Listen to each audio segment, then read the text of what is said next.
are rocket scientists. Our laboratory is the road. Our mission, to explore the outer limits of power and control, which explains how we dreamt up a 227 horsepower turbocharged boxer engine bolted to a symmetrical all-wheel drive system. We've taken performance to a world it's never been before.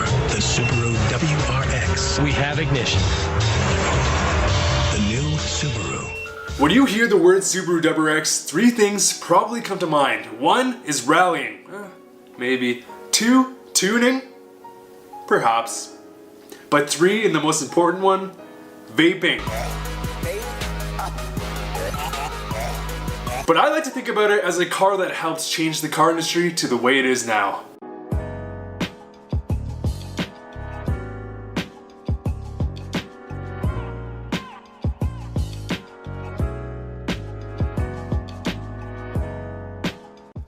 In 1993, the Subaru World Rally team ditched the heavier legacy platform and switched to the Impreza platform.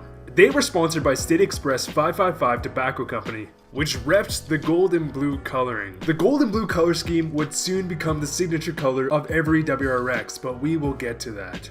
Unfortunately not for us North Americans, but the Impreza within the Japanese markets was being sold with an option with a turbocharged engine called the WRX.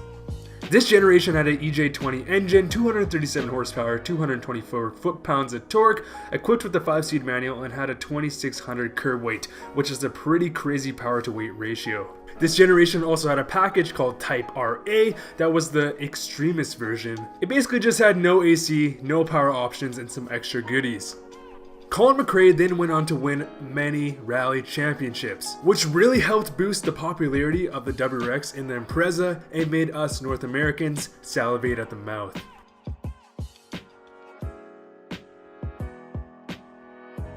In 1994, they released the first WRX STI, which had forged pistons, upgraded intercooler, carbon fiber strut towers, and 256 horsepower.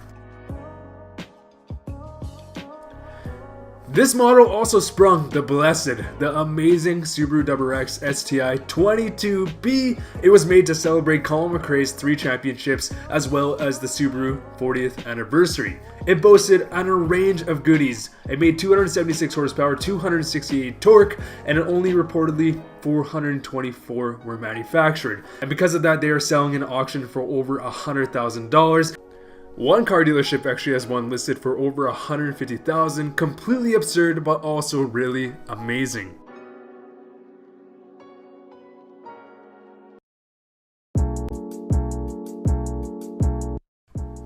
The year is 2002. Just 2 years prior, everyone thought the world was gonna end. MTV had just premiered The Osbournes.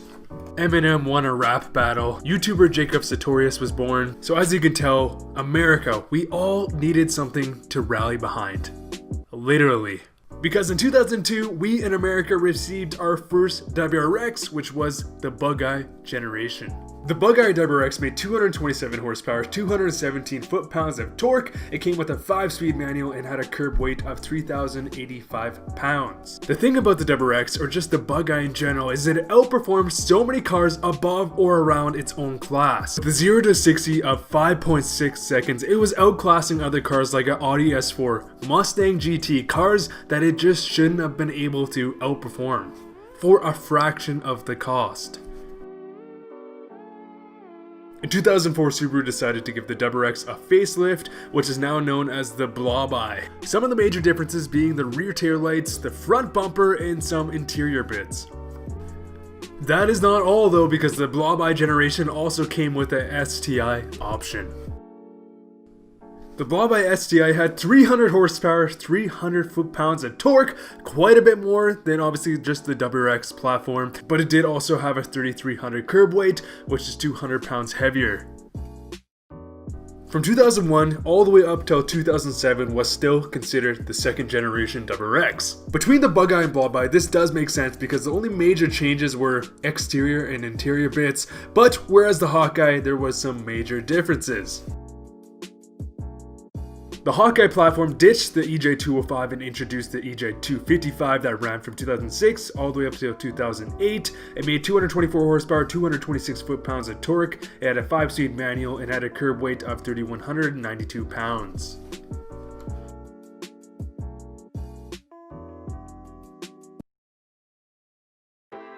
With the Hawkeye generation coming to an end, people were very excited to what comes next.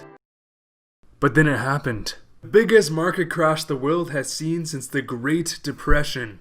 And what did that mean for Subaru? Well, it meant the blunder year.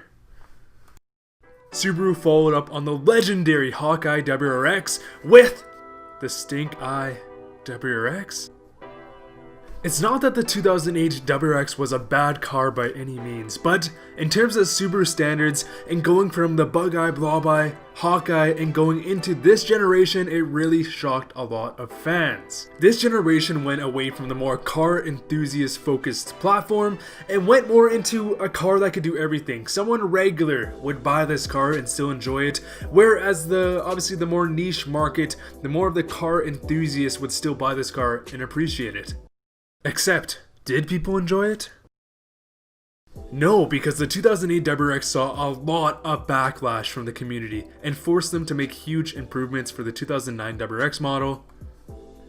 Even though the car community was a bit upset that they shifted away from more of that pure driver-oriented experience, they did compensate because it received a large power upgrade, making 265 horsepower, 244 foot-pounds of torque, with a curb weight of 3,229 pounds. And then in 2012, they did another refresh, and in my opinion, they made it look like more of a car enthusiast car, changing the front bumper, changing up the rear taillights, and adding a way more aggressive stance, starting with the fenders. And the fact that the 2012 model did not receive huge changes really means a lot more than it sounds. The past generation with the Bugeye, Blobeye, Hawkeye, Subaru was making huge changes to obviously invoke more sales. Whereas for the Stinkeye generation, longevity was more of their goal and they were way more confident with their platform. And this type of business strategy definitely translated to the newest generation because the newest generation hasn't seen any major change in the 5 years that it's ran. So here we are, the newest generation. It's been a pleasure, ladies and gentlemen. The 2015 WRX ditched the EJ platform and introduced the FA platform. The 2015 WRX put down 268 horsepower, 258 foot-pounds of torque, and had a 3,267 pound curb weight. It is also the first WRX generation to offer a 6-speed manual. So, now that we're 5 years into this generation of the WRX, we can only expect a new one to be coming out just around the corner. It's going to be really interesting to see what they do, especially with the STI, considering, the STI really hasn't changed very much. I mean, the body style, sure, but the platform itself has a lot of longevity, and therefore it really hasn't changed like the WRX platform has changed in the past 2 decades. It'd be really interesting to see if they actually switch over to like the FA platform, and if we see the power numbers go up. I know Subaru really counts on us knowing that we're going to tune our vehicles anyways, which is why they're not too concerned with the actual power numbers, but definitely very interesting to see what they do. There we have it, guys. There is my breakdown on every single WRX generation. So let's get into it. What do I think? Which WRX generation do I like the most? And it's pretty simple, guys, and I'm sure if you watch my channel, you would know that I owned a Blobeye WRX. A Blobeye WRX that I loved but also hated with a passion. My Blobeye WRX, obviously, the engine exploded 100 kilometers after I purchased it. And so I had to go down a big road of rebuilds and just headaches on a limited budget. With that being said, I am in love with kind of the older body styles, the Bugeye, Blobeye, and obviously Hawkeye. And so my favorite generation is actually the Hawkeye generation. I think it is the best generation because it still retains, it's more rally, lightweight, pure performance car status. Besides the 2008 WRX, I think it's kind of that blunder year. I actually think that every single generation of the WRX is a fantastic car. There's a reason why it's so popular globally. But again, my favorite WRX is the Hawkeye WRX. It retains the heart of that rally car that Colin McRAE drove. But anyways, guys, that is just my opinion. Definitely let me know down below. In no means am I really being objective about that. This is completely subjective. I just like the Hawkeye the most, especially the Hawkeye hatchback. Before buying my GTI, I was this close to buying one. So it's definitely a car that I want to own one day. But anyways guys, I really hope you guys enjoyed this video. It took me a long time to make. I've just been receiving a lot of great reception on my what is the best Civic Si generation video.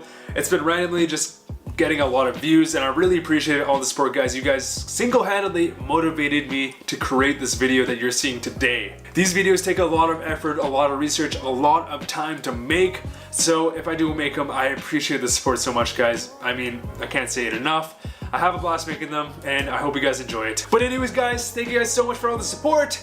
I think I've gained a couple hundred subscribers in the past couple weeks, so welcome to the channel. A lot more content to come out.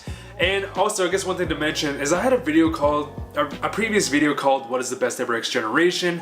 I'm not associating that video with this type of video series. I'm actually going to start going down a line where I kind of analyze every single major car, whether that's Evo, whether that's GTI, and give my opinion as well as the background on that specific car. So definitely stay tuned for that, guys. Having a blast making these videos. See you guys later.